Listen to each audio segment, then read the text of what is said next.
100 வருடங்களுக்கும் மேலாக மண்ணின் வாசனையை சுமந்து மக்களின் பசியை தீர்த்த ஒரு கிராமத்தின் உயிர் உத்தவபாளையம் வெள்ளிக்கிழமை சந்தை. ஒரு காலத்தில் காலை சூரியன் எழுவதற்கும் முன் கூடை நிறைய காய்கறிகள், விவசாயிகளின் உழைப்பு, பெண்களின் சிரிப்பு, வியாபாரியின் குரல் எல்லாம் சேர்ந்து இந்த சந்தை ஒரு திருவிழாவாய் இருந்தது. இன்று நிசப்தம். மொத்தமாகவே 4 அல்லது 5 கடைகள்தான். வெறிச்சோடிய நடைபாதைகள். விற்பனைக்காக அல்ல, நினைவுகளுக்காக நின்று கொண்டிருக்கும் இடம் போல. ஏசி, கண்ணாடி, பளபளப்பு, அதையே நாகரிகம் என்று நம்பும் மனநிலை. உழைப்பின் வாசனையை குளிர்சாதன பெட்டிக்குள் பூட்டி வைத்து விட்டோம்.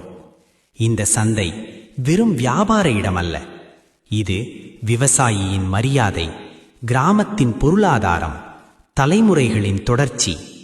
ஒரு சந்தை அழிந்தால் ஒரு பழக்கம் அழிகிறது, ஒரு பழக்கம் அழிந்தால் ஒரு பண்பாடு மங்குகிறது.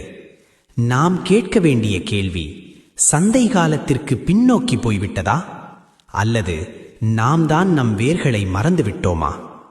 இன்னும் நேரம் எடுக்கிறது. இந்த மண்ணின் சந்தையை மீண்டும் உயிர்ப்பிக்க, விவசாயியின் கையை மீண்டும் உயர்த்த. ஏனெனில் கிராம சந்தை வாழ்ந்தால் கிராமம் வாழும், கிராமம் வாழ்ந்தால் நாம் எல்லோரும் வாழ்வோம்.